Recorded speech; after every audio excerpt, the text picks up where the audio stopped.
Bonjour et bienvenue sur Travel Guys TV. Bonjour Olivier. Bonjour Bertrand. Alors aujourd'hui nous vous présentons la deuxième édition du très attendu classement Dégrade à 19, qui est le classement des compagnies qui dégradent le plus ou le moins, avec ou sans justification, leur service, le plus souvent sous prétexte de contraintes sanitaires liées au Covid-19. Allez, c'est parti.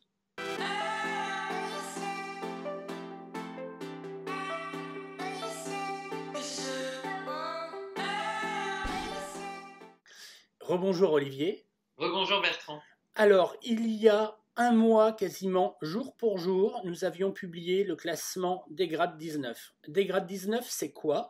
C'est un classement des compagnies aériennes, en tout cas d'un panel de compagnies, réalisé en fonction des annonces qu'elles avaient faites par rapport à l'évolution de leur service suite aux contraintes sanitaires entraînées par le Covid-19. Et on s'était rendu compte que, alors que toutes faisaient face aux mêmes contraintes, il y avait de gros écarts sur la manière dont ça allait se manifester pour le client, avec des compagnies qui gardaient un niveau de service qui était quasiment inchangé, avec quelques améliorations, quelques adaptations, on dira, et puis d'autres qui, sous prétexte de virus et de contraintes sanitaires, étaient à la limite de demander à leurs passagers de pousser l'avion pour qu'il décolle, hein, et sans espérer avoir un sandwich pour reprendre des forces. Donc ça fait un mois que c'est sorti.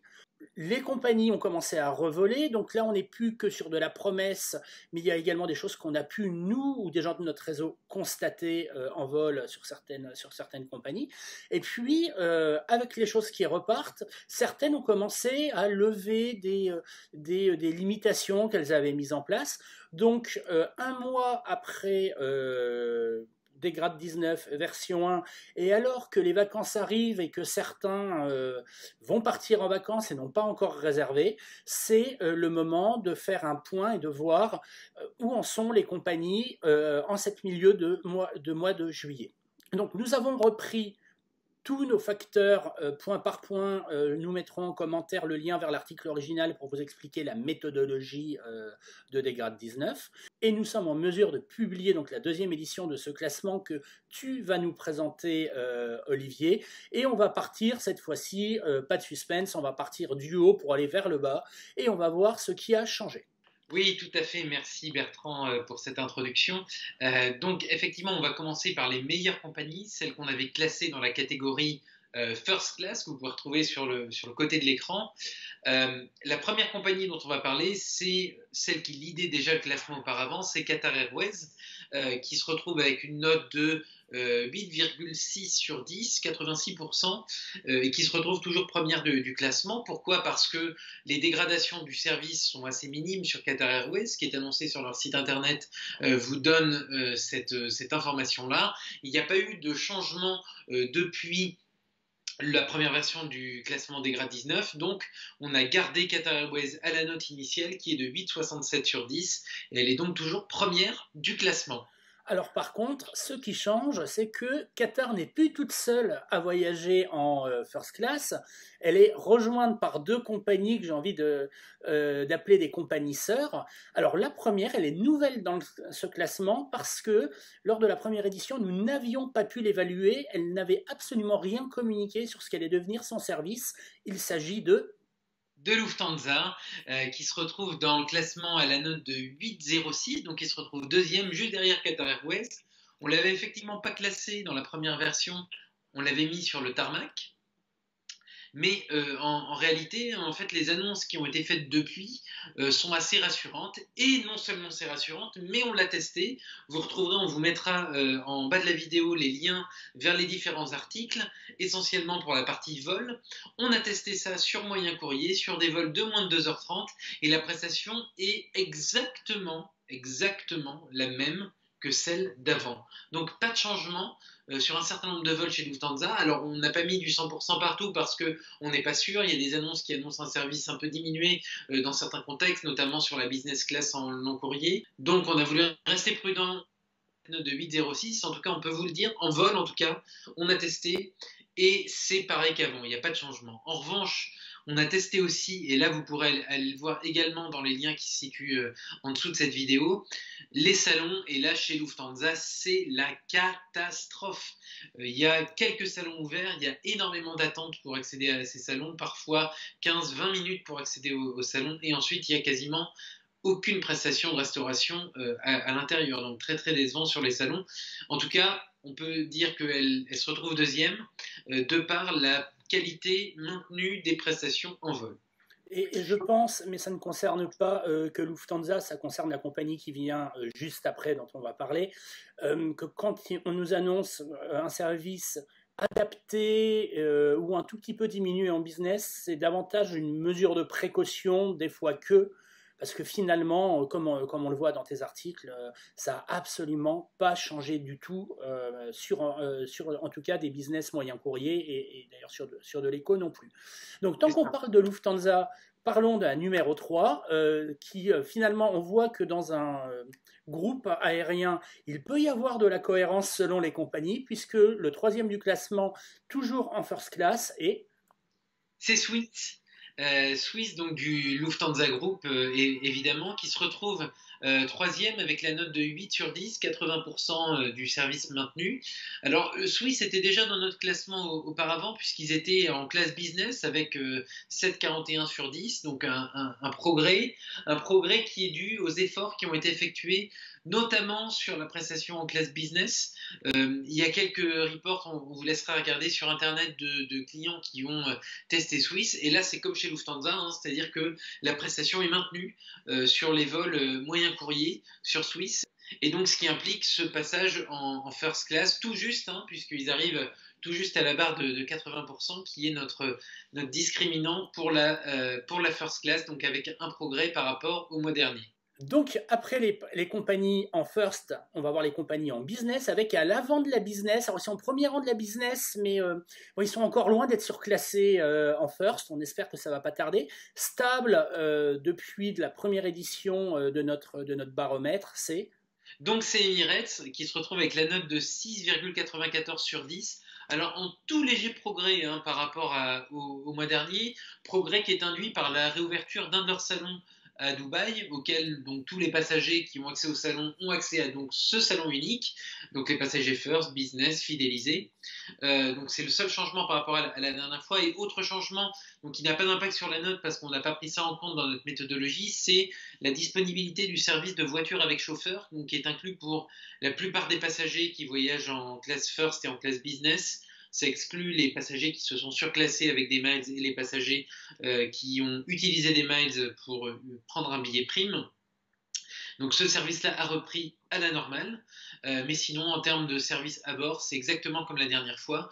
Donc on a une note de 6,94 sur 10. Juste derrière Emirates, une des belles surprises de ce classement, une compagnie qu'on n'attendait pas à ce niveau-là et qu'on n'attendait pas restaurer aussi rapidement un niveau de service convenable, même si, attention, il ne faut pas se tromper, on note l'écart par rapport au service normal. Donc quand une compagnie a un service très moyen à la normale et qu'elle revient sur du très moyen, ben forcément on considère que le service normal est complètement revenu, ce qui ne veut pas dire qu'il est parfois fantastique par rapport à d'autres. Hein. Et vous allez tout de suite comprendre à quoi je fais allusion. Donc juste derrière Emirates, on a United Airlines, donc qui arrive avec la note de 6,82 sur... Alors, disait Bertrand, le service n'est pas fantastique sur United, il ne faut pas non plus se tromper. En revanche, ce qui est surprenant, c'est le retour aussi rapide à la normale. Il y a un certain nombre d'articles qui sont parus sur des blogs spécialisés et qui parlent de ce retour à la normale. C'est assez impressionnant dans certaines classes, notamment en classe économique. On a un service qui est quasiment revenu à la normale. Donc, belle progression de United qui rentre dans la catégorie business cette semaine, ce mois. Toujours en business, une compagnie qui avait fait un bon job sur la première édition du classement, mais sur qui on avait beaucoup tapé sur les doigts sur son service court moyen courrier qui était relativement indigne et qui cachait difficilement une volonté de faire du cost-cutting en se cachant derrière un virus. Et c'est très proche de nous, c'est Air France. Air France qui arrive donc sixième de ce classement en classe business avec la note de 6,71 sur 10. Donc Air France qui s'était quand même bien maintenu sur le service, qui proposait des prestations qui restaient de bonne qualité. Une prestation qui était honteuse sur les vols de moins de 2h30 parce qu'il n'y avait pas, même pas un verre d'eau qui était offert aux différents passagers. Là on retrouve un service qui s'améliore. Alors il y a un certain nombre d'annonces qui ont été effectuées, notamment sur une reprise quasi à la normale du service à partir du 10 juillet. En revanche, on n'a pas pu le vérifier, donc pour l'instant on a un peu augmenté les notes là où on a pu le vérifier. Mais là où on n'a pas pu le vérifier, en revanche, on a laissé les notes telles qu'existantes. Donc suivez bien Air France, parce que c'est une compagnie qui va probablement évoluer positivement d'ici le classement du mois d'août. Avec, dans les choses qui continuent à ne pas aller, par contre, la Presta, notamment business, long courrier, où il faudra quand même un jour qu'on m'explique pourquoi, pour diminuer les contacts, au lieu de donner un vrai plateau avec une vraie Presta, on vous jette à la figure un doggy bag. Ça j'ai pas compris, hein, mais c'est pas justifiable. Alors, soit on dit on veut économiser de l'argent, et on peut le comprendre vu le contexte actuel, il faut le dire, mais dire c'est simplement pour des raisons sanitaires, et quand on regarde ce qui se fait, et on va reparler de Lufthansa ou d'autres, donc il y a un moment, il faut simplement dire les choses franchement, et arrêter de se cacher derrière son petit doigt. Pour autant, on est content de voir Air France se maintenir à ce niveau-là, parce que quand on voit ce qu'il y a derrière, parfois il y a de quoi s'inquiéter. D'ailleurs, c'est vrai. Et justement, quand on parle de ce qu'il y a derrière, le dernier de la catégorie business, c'est quand même une surprise, c'est American Airlines, donc qui monte dans cette catégorie business avec la note de 6 sur 10. In extremis, puisque c'est vraiment la limite pour la classe business, en légère progression par rapport au mois dernier, donc elle était à 5,94 au mois dernier, qui est notamment due à quelques améliorations de services qui ont été effectuées, notamment sur la classe économique. Et puis notamment également à la réouverture d'un grand nombre de salons, mais on sait que les compagnies américaines sont beaucoup moins impactées du côté des salons que ne peuvent l'être les autres compagnies. Maintenant, on va reprendre la classe éco, et à l'avant de la classe éco, on trouve une compagnie qu'on aimerait voir devant, parce qu'en général, elle le mérite largement, mais qui, avec ce qu'elle nous avait montré, tu avais voyagé avec eux courant juin, jusqu'à présent, était simplement à bannir, vu ce qu'elle proposait à ses clients, et qui, d'un seul coup, a quand même fait là un grand bond en avant, qui n'a pas non plus attendu tellement longtemps pour faire un simili retour à la normale, c'est KLM. KLM, effectivement, vous avez vu le report que j'avais fait à l'époque, qui était tout simplement honteux, c'est-à-dire non seulement au niveau de la prestation, mais surtout au niveau de l'équipage, puisque c'était un niveau de service absolument catastrophique. Donc là, KLM fait un retour en force, puisqu'ils étaient dans la soute dans le classement précédent, et là, ils remontent en classe économique, au premier rang de la classe économique, espérons qu'ils passeront en classe business lors du mois d'août, avec un triplement de leur note, puisqu'ils étaient à 1,63 et maintenant ils sont à 5,38. Donc gros bond en avant, notamment grâce aux évolutions du service dans toutes les classes. Donc le retour du service de boisson dans toutes les classes, le retour d'un vrai snack et d'une vraie prestation quasiment dans toutes les classes. On trouve encore quelques dégradations, notamment sur certaines prestations en classe business et notamment sur les autres prestations long courrier. Donc voilà ce qu'on constate, mais sinon beau retour en force de KLM qui revient, et puis surtout KLM a rouvert les salons, l'ensemble de ces salons de son hub d'Amsterdam, donc à la fois le salon, alors ils utilisent des chiffres, c'est toujours un peu compliqué, le salon 52 qui est le salon non Schengen, qui est le tout nouveau salon qu'ils ont ouvert là-bas, donc qui lui n'a jamais fermé en réalité, auquel tous les passagers avaient accès, même ceux qui voyageaient en zone Schengen, et puis le salon Schengen, lui, qui a rouvert, alors avec des horaires restreints, puisqu'il est ouvert uniquement le matin, mais en dehors de ces horaires, les passagers Schengen ont toujours accès au salon non Schengen. Belle progression de KLM, donc qui se retrouve au premier rang de la classe économique. Et j'ajouterai une chose, c'est probablement quasiment acquis pour août. le passage dans la classe supérieure pour KLM avec la réintroduction des boissons alcoolisées en vol qui est annoncée pour le 18 juillet. Donc c'est encore une question de jour, mais alors qu'il n'y avait aucune prestation de boissons servibles, quelque chose de très minimaliste. Là, on est revenu quasiment à la normale. Il ne manque plus que l'alcool qui permettra à KLM donc de repasser dans la classe supérieure. Par contre, alors que KLM était la plus grosse progression en termes de notes de ce classement avec une amélioration de 37%, maintenant vient la plus grande dégringolade avec une baisse de 11%. Et là, par contre, celle-là, on ne l'attendait pas. C'est donc une des meilleures compagnies du monde qui était classée en business chez nous, puisqu'ils annonçaient des dégradations assez minimes sur leurs services, notamment sur les classes premium. Et bien là, c'est la grande dégringolade, puisqu'ils se retrouvent en classe économique. Et ça, c'est dû au fait qu'ils ont rajouté un mot, c'est service simplifié. Et que ce mot service simplifié, on l'a retrouvé sur pas mal de blogs spécialisés.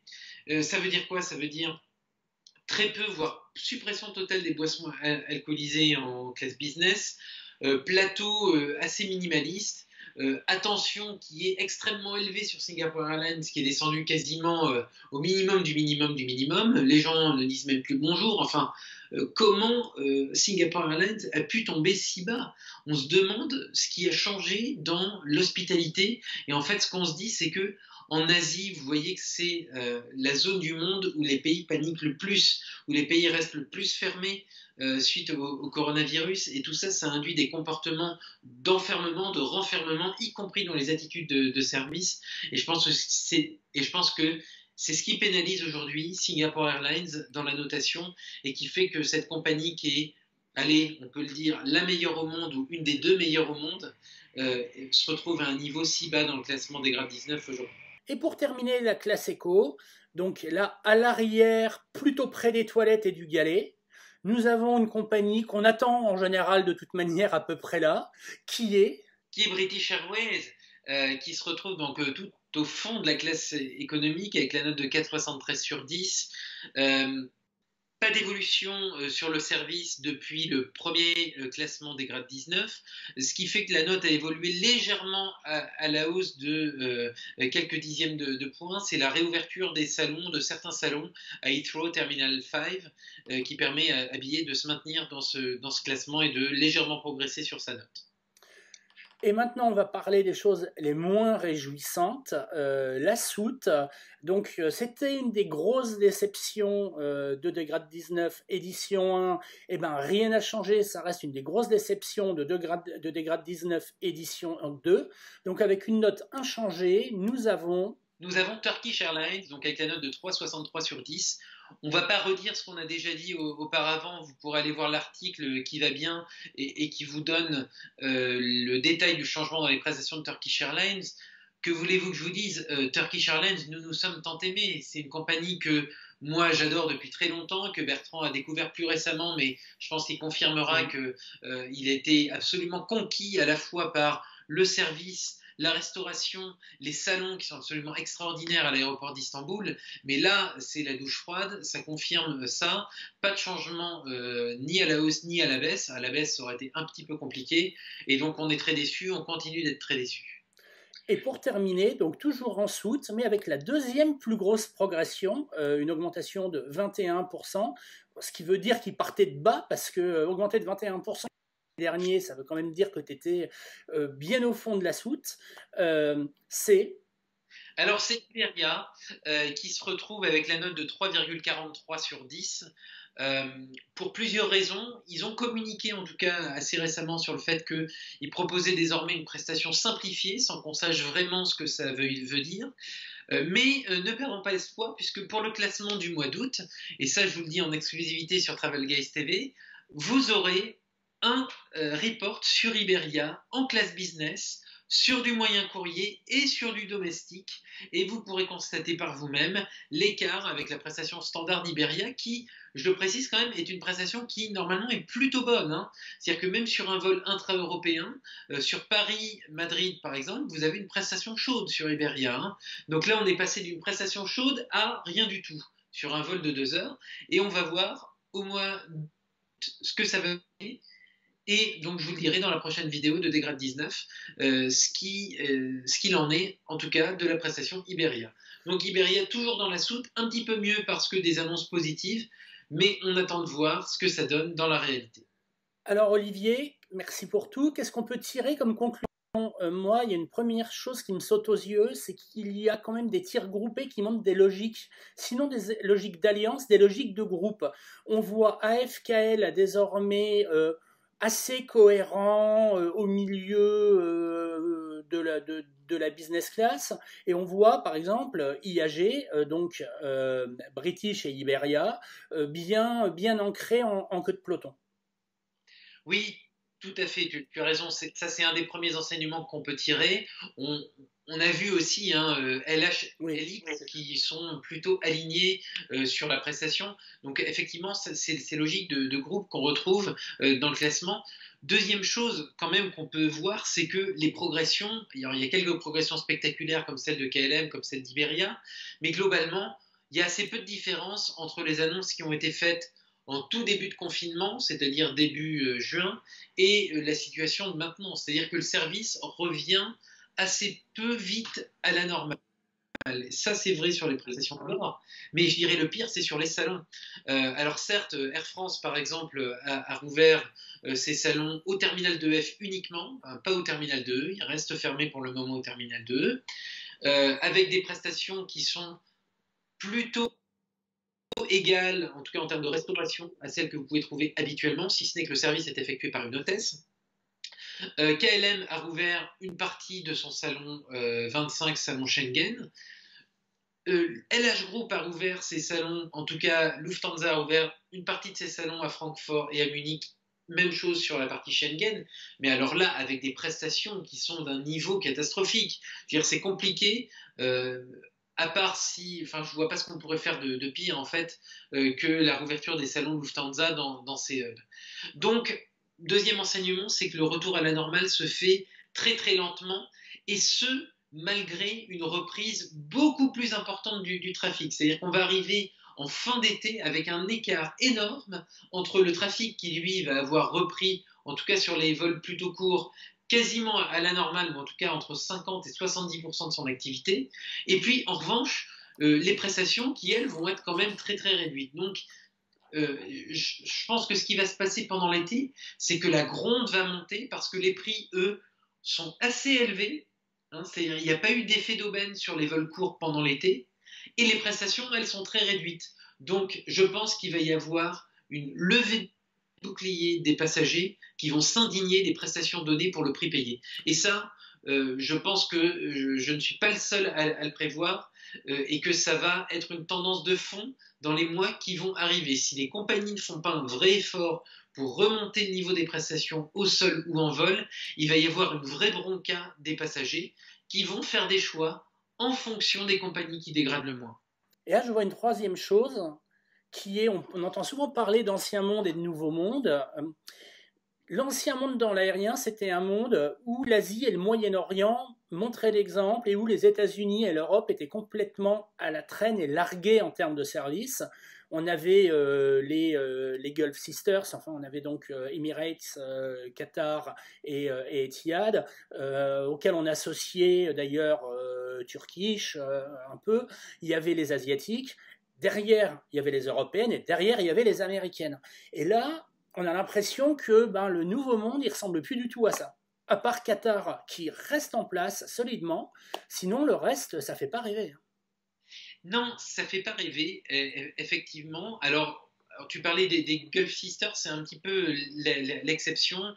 Qatar et EK arrivent à se maintenir, mais c'est des compagnies, notamment EK, qui est extrêmement sensible à la clientèle asiatique. C'est-à-dire que sans l'Asie, sans l'Afrique, EK est complètement à poil. Ils ont une clientèle domestique qui est assez faible, alors que Qatar Airways a une vision un petit peu différente. Ils ont une vraie clientèle de domestiques à laquelle ils font très attention. Donc les deux compagnies sont assez différentes. Finalement, on les met dans la même catégorie, mais leur segmentation de clientèle est assez différente. Donc ça, c'est quand même un point à garder en tête.